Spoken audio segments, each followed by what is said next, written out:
Anak-anak muda yang teramat sangat dikasihi oleh Tuhan kita Yesus Kristus, Shalom. Mungkin ada 2 orang kali 3 orang yang dibuka di unmute supaya saya jadi kayak ada feedbacknya gitu. Oke. Tema kita malam hari ini, I am here because of your love. Juga mungkin I am here because of your grace. Tanpa kasih, anugerah, dan rahmat Tuhan, entah di mana kita sekarang berada. Tapi kita sungguh bersyukur untuk kasih dan rahmat Tuhan bagi kita. Saya diberikan bacaan dari Yohanes 8 ayat 1 sampai dengan 11. Kita akan lihat Yohanes 8 mulai ayat 1. Tetapi Yesus pergi ke Bukit Zaitun. Pagi-pagi benar ia berada lagi di bait Allah dan seluruh rakyat datang kepadanya. Ia duduk dan mengajar mereka. Kita melihat bahwa Yesus, firman Allah yang menjelma jadi manusia, karena kita punya Allah Tritunggal.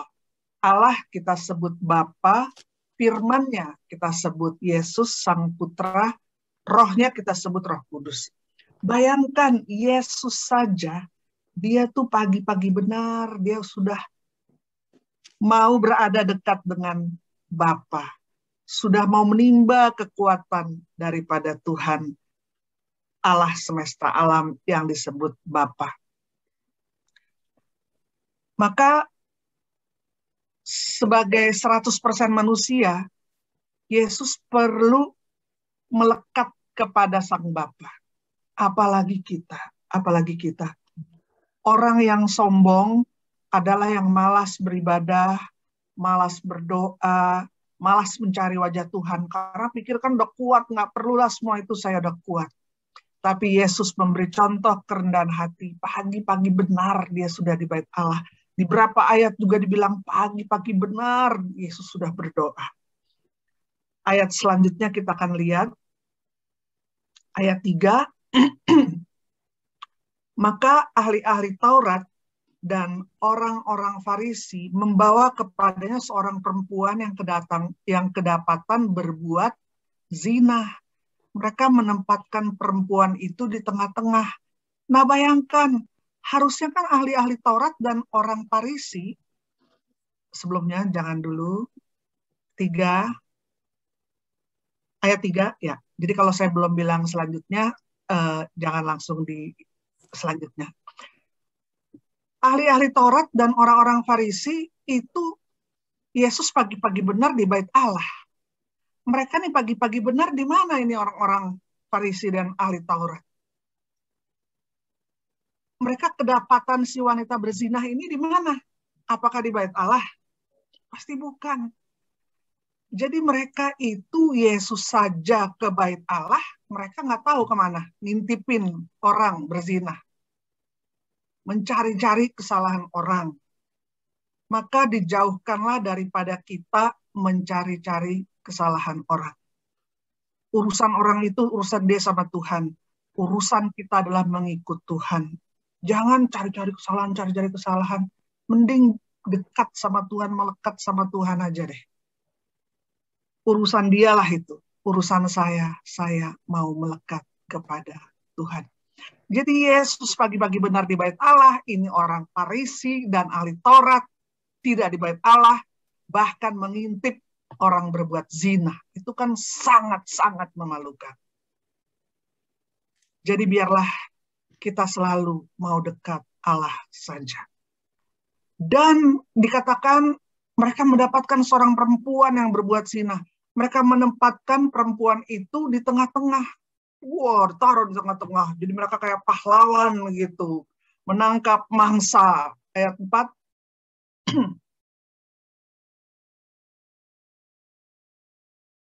Mereka menempatkan perempuan itu di tengah-tengah, lalu berkata kepada Yesus, "Rabi, perempuan ini tertangkap basah karena ia sedang berbuat zina."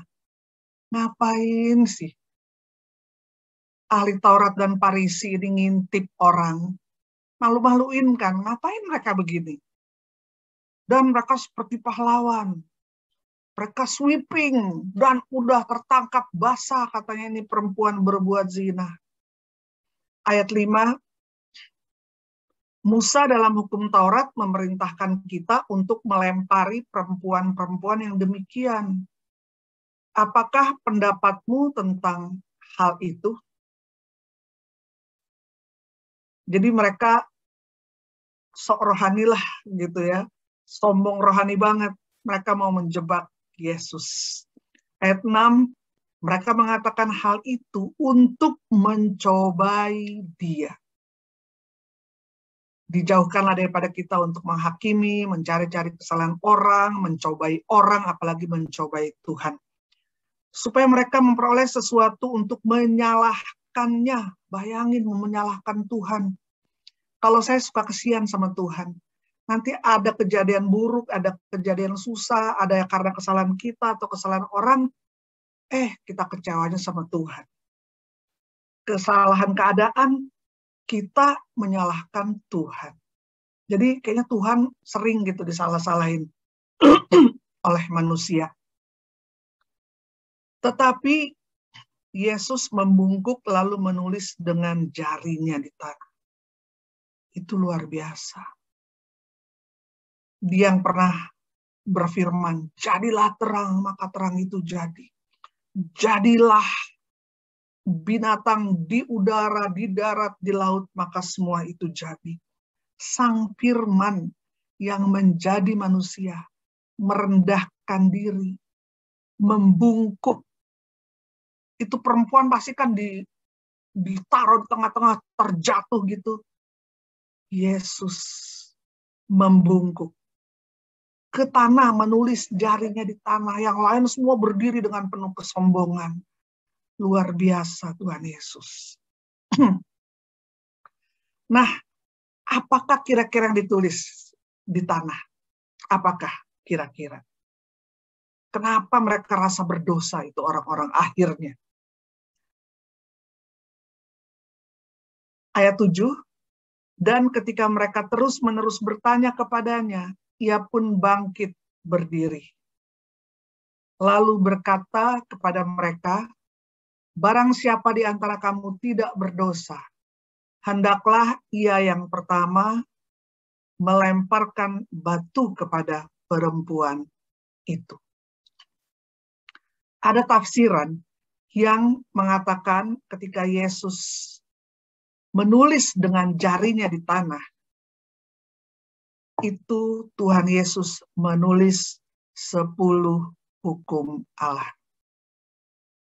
1, jangan menyembah berhala. 2, terus ada juga nanti 3, terus dikatakan hormatilah orang tuamu. Ada dikatakan jangan berdusta, jangan menginginkan kepunyaan sesamamu. Jadi sambil menulis 10 hukum Allah. Maka mereka pasti lihat, wah ini saya melanggar yang ini nih, saya melanggar yang ini nih. Maka kata Tuhan Yesus, barang siapa di antara kamu tidak berdosa, hendaklah ia yang pertama melemparkan batu kepada perempuan itu. Kita semua sudah berdosa. Jadi sekarang Tuhan Yesus itu belum menghakimi. Kapan Tuhan Yesus menghakimi? Yaitu kedatangannya kedua kali. Ketika Tuhan Yesus datang kembali, dia akan menghakimi orang hidup dan mati. Jadi sekarang ini masih era keselamatan.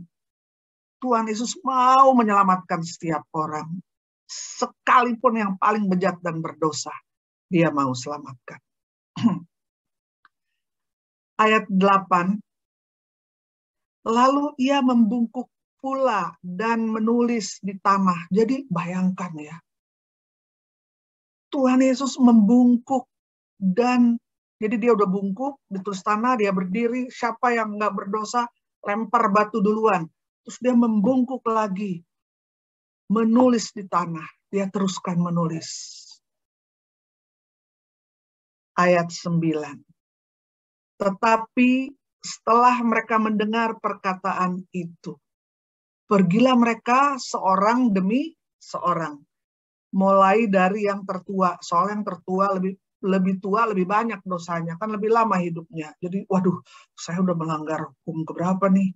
Udah melanggar hukum ke-1, udah melanggar hukum kedua. Karena berhala itu bukan cuman apa gitu ya, tapi berhala adalah sesuatu yang kita sembah lebih dari Allah. Dan yang paling rawan yang bisa kita sembah adalah cinta akan uang. Mengejar kekayaan. Karena cinta akan uang, manusia banyak menjatuhkan dirinya ke berbagai kesengsaraan. Karena akar daripada segala dosa bukan uang, tapi cinta akan uang. Bukan lagi menyembah Tuhan, tapi Tuhannya adalah uang, kekayaan, hedonisme, pengen jadi orang kaya banget, tapi nggak jujur, tapi hedonisme, akhirnya melanggar banyak hukum Tuhan. Maka di sini dibilang, pergilah mereka seorang demi seorang mulai dari yang tertua. Akhirnya, tinggallah Yesus seorang diri dengan perempuan itu yang tetap di tempatnya. Ternyata semua orang ada dosanya. Makanya jangan sok suci deh. Semua kita ini benar-benar only by His love and by His grace. I am here because of your love, because of your grace. Akhirnya tinggallah Yesus seorang diri dengan perempuan itu yang tetap di tempatnya. Nggak ada lagi. Akhirnya semua pergi. Mulai absen dari yang tertua, dari yang setengah tua, akhirnya yang muda. Semuanya sadar bahwa nggak ada yang sempurna. Semuanya sudah berdosa. Ayat selanjutnya 10. Lalu Yesus bangkit, berdiri dan berkata kepadanya, "Hai perempuan, di manakah mereka? Tidak adakah seorang yang menghukum engkau?" Selanjutnya, jawabnya, "Tidak ada Tuhan." Lalu kata Yesus, "Aku pun tidak menghukum engkau. Pergilah dan jangan berbuat dosa lagi mulai dari sekarang." Luar biasa. Sedalam-dalamnya dosa manusia, kasih Yesus lebih dalam lagi. Lebih dalam lagi. Sebutkan deh, apa dosamu? Apa dosa kita? Tuhan Yesus tetap mengasihi kita. Sekalipun kita bilang, Tuhan saya dosa ini, dosa itu, dosa itu. Tuhan tetap berkata, aku ampuni dan aku tetap mengasihi engkau. Yesus mengasihi kita ketika kita masih jauh dari Dia. Ketika kita masih berdosa, Dia sudah mengasihi kita. Kemarin kita baru merayakan Paskah. Dan tahukah siapa orang pertama yang diberi kehormatan oleh Tuhan untuk melihat kebangkitannya? Siapa orang pertama yang melihat kebangkitan Yesus? Kita akan lihat ya dari Markus 16 ayat 9. Markus 16 ayat 9. Di sini dikatakan, setelah Yesus bangkit pagi-pagi pada hari pertama minggu itu. Jadi kan Paskah selalu hari Minggu kan. Maka waktu Yesus bangkit pagi-pagi, Ia mula-mula menampakkan dirinya kepada Maria Magdalena. Daripadanya Yesus pernah mengusir 7 setan. Kalau di Alkitab bilang 7 tuh sempurna, jadi setannya tuh udah maksimal punya deh. Bayangkan bejatnya luar biasa si Maria Magdalena. Tapi Yesus mau menunjukkan betapa dalam, lebar, tinggi, luas kasihnya. maka diberi kehormatan. Pertama-tama yang melihat kebangkitannya adalah Maria Magdalena, yang daripadanya Yesus pernah mengusir 7 setan. Kita nggak pernah bisa mengerti betapa luar biasa kasih Tuhan. Betapa luar biasa. Kita juga ingat, paus pertama siapa? Paus pertama? Petrus. Benar. Petrus itu pernah menyangkal Yesus 3 kali. Murtadlah dia. Karena dikatakan dia pernah menyangkal, saya nggak kenal Yesus. Kemudian dia pernah bersumpah, swear saya nggak kenal Yesus. Dan dia pernah mengutuk, benar-benar saya nggak kenal Yesus. Tapi ketika ayam berkokok, dia sadar. Dia ingat perkataan Yesus. Sebelum ayam berkokok, kau sudah menyangkal aku 3 kali. Padahal Petrus sudah berjalan di atas air sama-sama Tuhan Yesus. Udah melihat kemuliaan Yesus di Gunung Tabor. Udah melihat Yesus memecahkan 5 roti 2 ikan, memberi makan pada ribuan orang. Udah melihat banyak mujizat-mujizat. Orang lumpuh berjalan, orang buta melihat. Wah, luar biasa. Tapi dia murtad. 3 kali. Dia menyangkal, mengutuk, dan swear. Aku nggak kenal Yesus. Tapi ketika Petrus bertobat, Yesus ampuni. Dan Tuhan Yesus juga sadar si Petrus ini mesti dipulihkan. Maka Tuhan Yesus untuk memulihkan Petrus daripada rasa bersalah, rasa berdosa, dipulihkan juga 3 kali. Yesus bertanya kepada Petrus, "Hai Simon, apakah engkau mengasihi aku?" Maka jawabnya, "Ya Tuhan, aku mengasihi engkau." "Hai Simon Petrus, apakah engkau mengasihi aku?" "Ya Tuhan, aku mengasihi engkau." "Hai Simon, apakah engkau mengasihi aku?" "Ya Tuhan, kau tahu segala sesuatu bahwa aku mengasihi engkau." Dan setiap habis jawab, Tuhan berkata apa? "Gembalakanlah domba-dombaku. Gembalakanlah domba-dombaku." Berarti salah satu tanda cinta kita kepada Tuhan adalah menggembalakan domba-domba Tuhan. Dan tetap dia menjadi pemimpin umat perdana.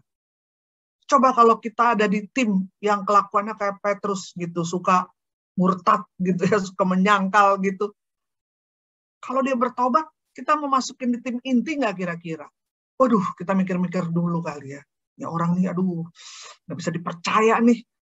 Tapi Tuhan Yesus, Petrus yang menyangkal ini, panggilannya menjadi pemimpin, menjadi paus pertama itu tetap. Itu luar biasa. Luar biasa. Betapa dalam, lebar, tinggi, luas kasih Tuhan bagi kita.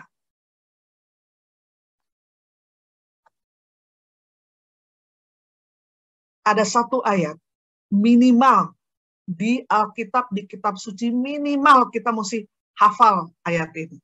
Satu ayat ini kita mesti hafal. Karena inilah intisari seluruh Alkitab, seluruh kitab suci intinya ini. Kalau ada orang agama lain tanya, intisari kitab suci kamu apa sih? Sebutkan satu ayat. Maka inilah ayatnya. Ada yang tahu kira-kira?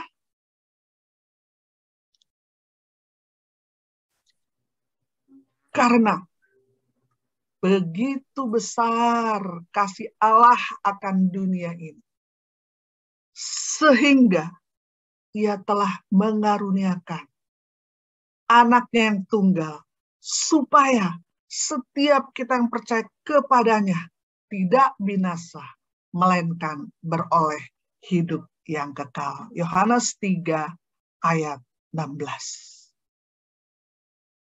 Kita lihat ya, kalau orang tua deh di dunia ini, dibandingkan dia mau menyelamatkan orang berdosa atau menyelamatkan anaknya, dia pilih menyelamatkan anaknya atau menyelamatkan orang berdosa? Orang tua di dunia ini. Anaknya. Anaknya pasti, pokoknya orang tua tuh segala-galanya untuk anaknya deh. Anaknya prioritas nomor satu. Tapi coba Bapa di dalam sorga, ini anak yang tunggal. Bayangkan ya, kita yang berdosa, dia persembahkan anak yang tunggal untuk menebus kita. Jadi dia lebih sayang ke anaknya apa sayang ke kita sih sebenarnya gitu. Itu kan luar biasa. Kita nggak pernah bisa mengerti kenapa ya Bapa di sorga rela anaknya sampai babak belur, berdarah-darah untuk menjadi tebusan. Supaya setiap kita yang percaya kepadanya tidak binasa, melainkan beroleh hidup yang kekal. Kita nggak pernah ngerti kenapa ya, kok Tuhan sayang banget gitu sama kita. Sekarang kita bayangkan kalau kita belum kenal Yesus sebagai penebus dosa kita, sebagai Tuhan dan Juru Selamat kita. Kira-kira kita ada di mana sekarang? Saya pribadi sangat bersyukur. Sangat bersyukur saya dulu orang yang mengecewakan orang tua saya. Karena mungkin ada kuasa gelap dari keluarga ayah saya, entah juga jiwa pemberontakan saya atau bagaimana. Jadi saya ingat ketika SMP itu, karena jiwa pemberontakan itu, jadi ibu saya tuh pernah bilang, tahu mau punya anak kok seperti kamu, mendingan saya nggak jadi melahirkan.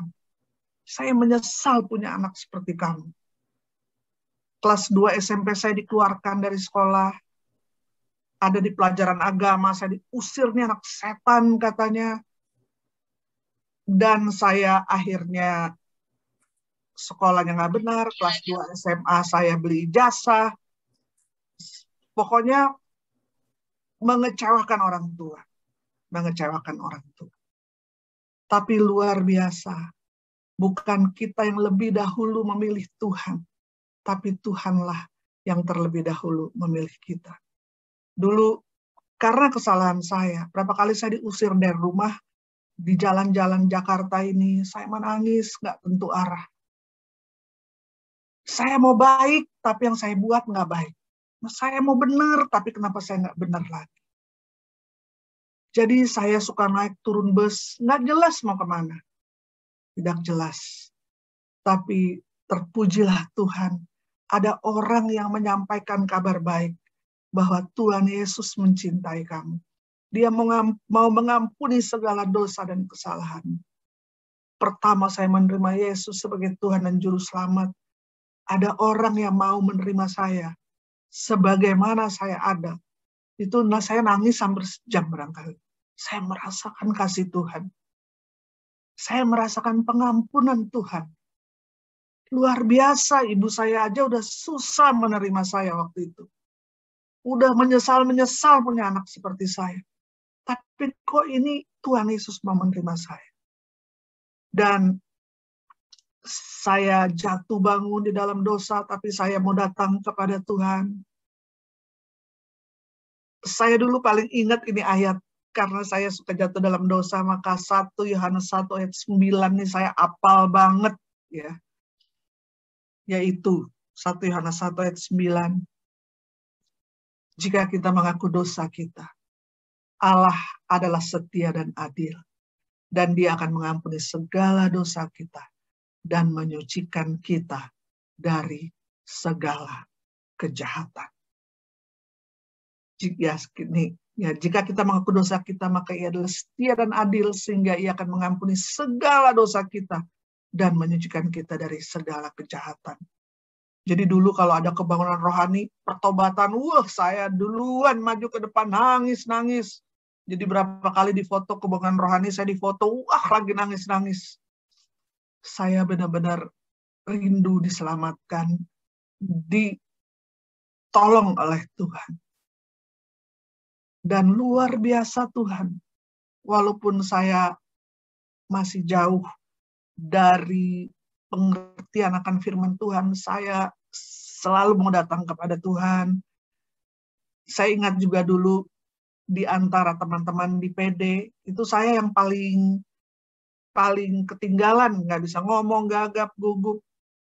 Tapi saya selalu mau datang, biar saya di PD itu jadi tukang cuci piring, di Bandung dulu mahasiswa kan pakai gelar tiker, apa-apa saya mau. Kalau ada tim inti, waktu itu saya nggak pernah kepilih, karena saya nggak bisa ngomong. Saya, sampai teman saya bilang dulu, 6 tahun di PD, dulu gue pikir lu bisu, diem aja, nggak bisa ngomong. Bagaimana mau jadi tim inti, orang nggak bisa ngomong. Tapi saya rindu gitu, ingin maju di dalam Tuhan. Dan saya ingat di Biara Karmel waktu itu, ada retreat antar mahasiswa, saya selalu jadi pembantu umum. Jadi disuruh ini, suruh apa, pokoknya saya mau melayani jadi pembantu umum aja selalu. Dan saya ikut dari luar, ada kacanya waktu itu malam-malam, dan pembicara waktu itu berkata, dari masa ke masa, dari zaman ke zaman, Tuhan mau mencari orang yang bersungguh hati dengan Dia. Dan yang mau berkata, inilah aku Tuhan, utuslah aku. Saya di luar tuh, lewat kaca, karena tim itu hanya khusus untuk tim inti. Jadi ketika ditantang menyerahkan diri pada Tuhan, maka di luar di Biara Karmel Bandung itu, tempat pertemuan saya mengangkat tangan saya berkata, inilah aku Tuhan, utuslah aku. Dan saya bersyukur, Tuhan juga melihat sendirian saya di luar, saya persembahkan hidup saya bagi Tuhan. Dan luar biasa Tuhan mengubah, akhirnya saya jadi pewarta, saya 2 kali menjadi ketua forum komunikasi pewarta mimbar, Tuhan mengubah hidup saya, akhirnya. Ibu saya umurnya 95 tahun sekarang, dan berapa tahun lalu dia bilang kepada saya, kalau saya tua nanti, saya ikut kamu. Jadi saya sekarang diberi kehormatan untuk memelihara, menjaga ibu saya. Dulu hubungan kita ciong gitu, tapi sekarang jadi mesra banget, jadi penuh kasih. Dulu saya nggak pernah bayangkan, karena dulu 5 kalimat kita berantem. Saya bilang, udahlah Tuhan, kita dipulihkan, nggak saling menyerang aja, itu udah saya udah bersyukur, nggak usahlah sampai saling mengasihi. Tapi sekarang luar biasa. Segala luka di hati disembuhkan, dibalut oleh kasih Tuhan, kami saling mengasihi, dan saya yang waktu itu sekolahnya nggak benar, mengecewakan orang tua, akhirnya bisa termasuk orang yang cepat lulus di Institut Teknologi Bandung. Dari seluruh angkatan, saya termasuk angkatan yang cepat lulus. Itu benar-benar only by His love, only by His grace. Dan apa juga yang kalau kita jatuh di dalam dosa, biarlah kita menjadi orang yang pandai bertobat. Seberapa besar dosa kita, kalau kita datang pada Tuhan, Dia selalu membuka tangannya, dan Dia berkata, aku mengampuni dan mengasihi engkau. Maka dengan apa dapat kita balas segala kebaikan Tuhan yang mengampuni segala dosa pelanggaran kita, yang menerima kita sebagaimana kita ada. Sekalipun kita jatuh dalam dosa, kalau kita datang pada Yesus, Dia selalu mau mengampuni. Maka biarlah kita menghormati segala pengorbanannya.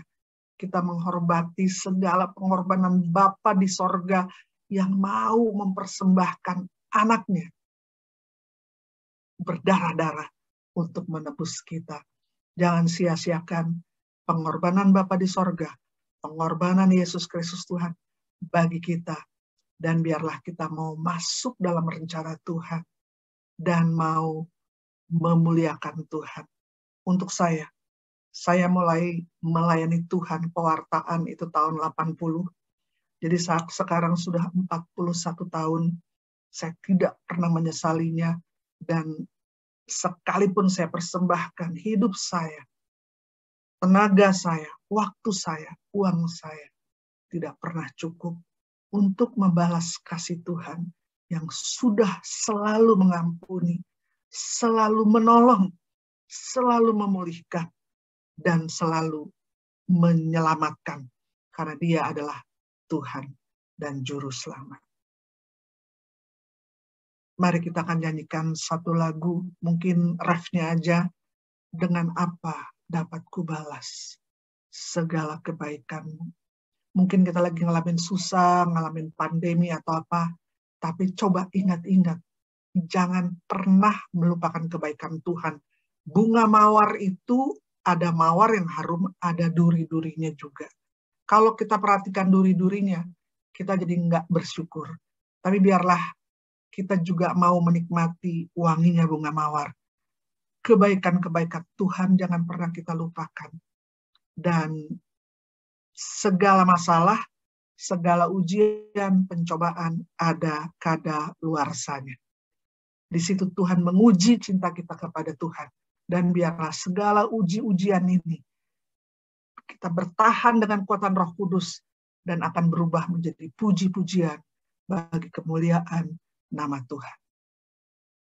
Yuk kita nyanyikan. Dengan apa dapat kubalas segala ambil segala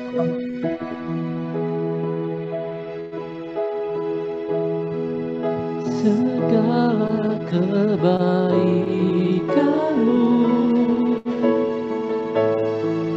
segenap hatiku menyembahmu Yesus.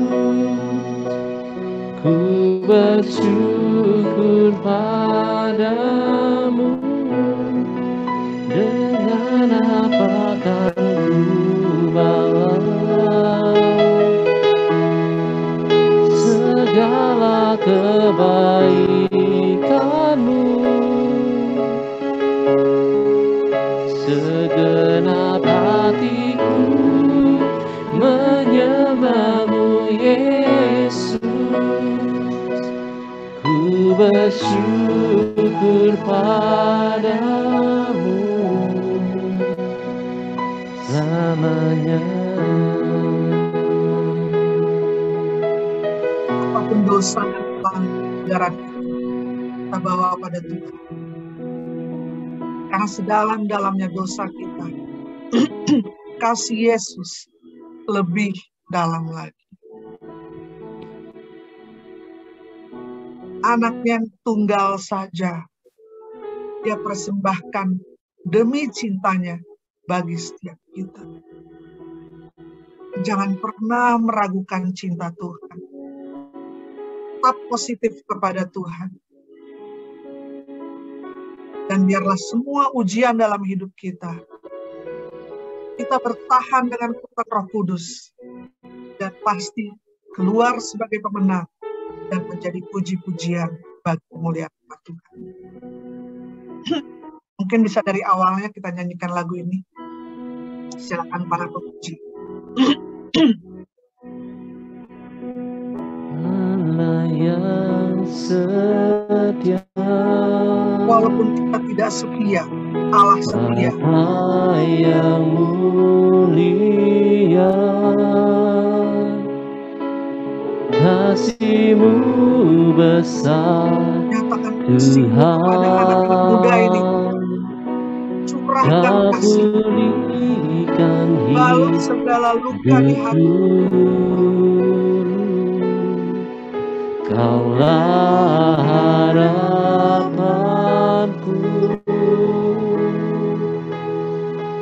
hidupku dalam-Mu.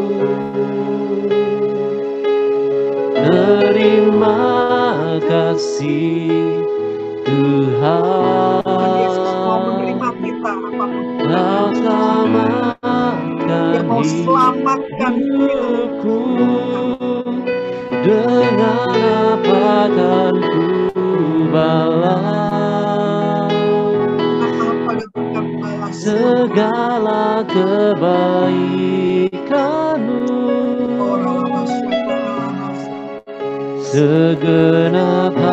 hatiku menyembahmu Yesus. bahkan kelegaan dari Ku bersyukur padamu, dengan apa kan ku balas segala kebaikanmu.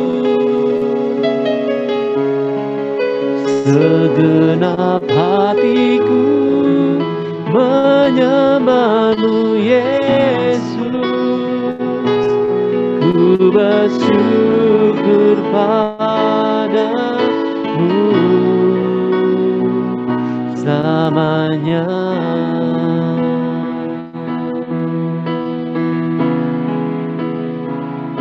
Selamanya.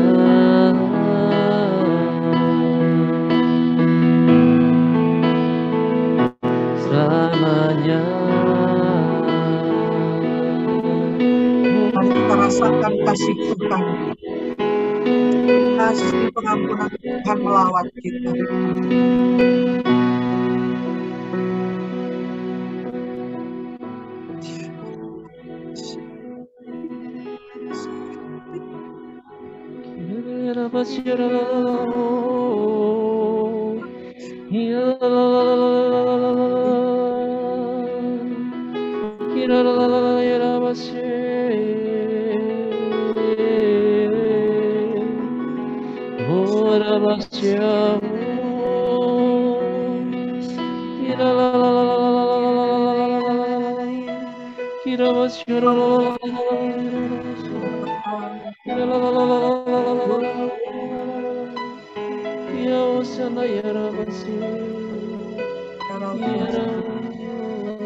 Kita semua terima oleh Tuhan. Seberapa berdosa pun, seberapa buruk pun, kita semua diterima oleh Tuhan. Mungkin ada yang kurang bisa diterima oleh orang tuanya atau oleh sesamanya, tapi Tuhan Yesus selalu menyambut menerima kita karena kita diciptakan. Kita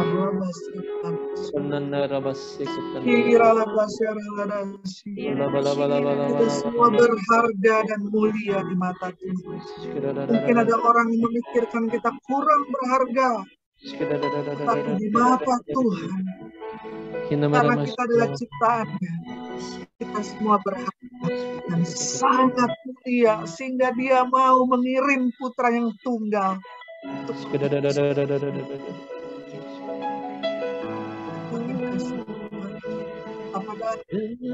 betapa lebar, betapa panjang dan kasih. Secara lama.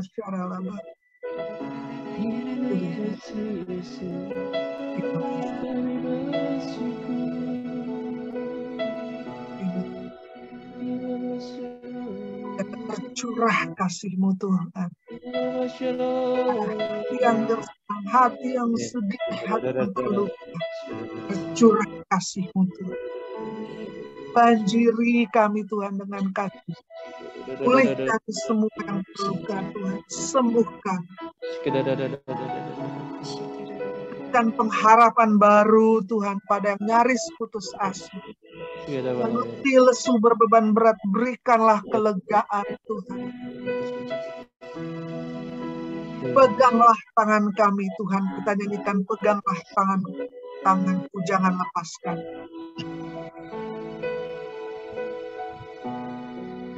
Peganglah tanganku, jangan lepaskan. Kaulah harapan dalam hidupku. Ku pandang wajah-Mu, kuatanku, ku dapat jalani hidupku tanpa Tuhan yang di sampingku. Ku tak mampu sendiri.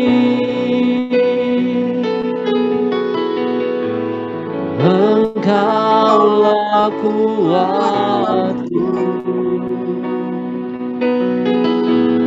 yang menopangku. Ku pandang wajah-Mu dan berseru, pertolonganku datang dari-Mu. Peganglah tanganku, jangan lepaskan. Kaulah harapan dalam hidupku. Ku pandang wajah-Mu dan berseru, pertolonganku datang dari-Mu. Peganglah tanganku, jangan lepaskan. Kaulah harapan dalam hidupku. Kaulah harapan dalam hidupku. Kaulah harapan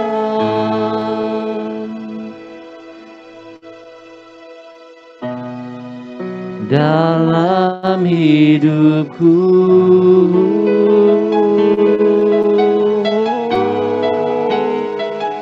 Kami puji Kau Tuhan.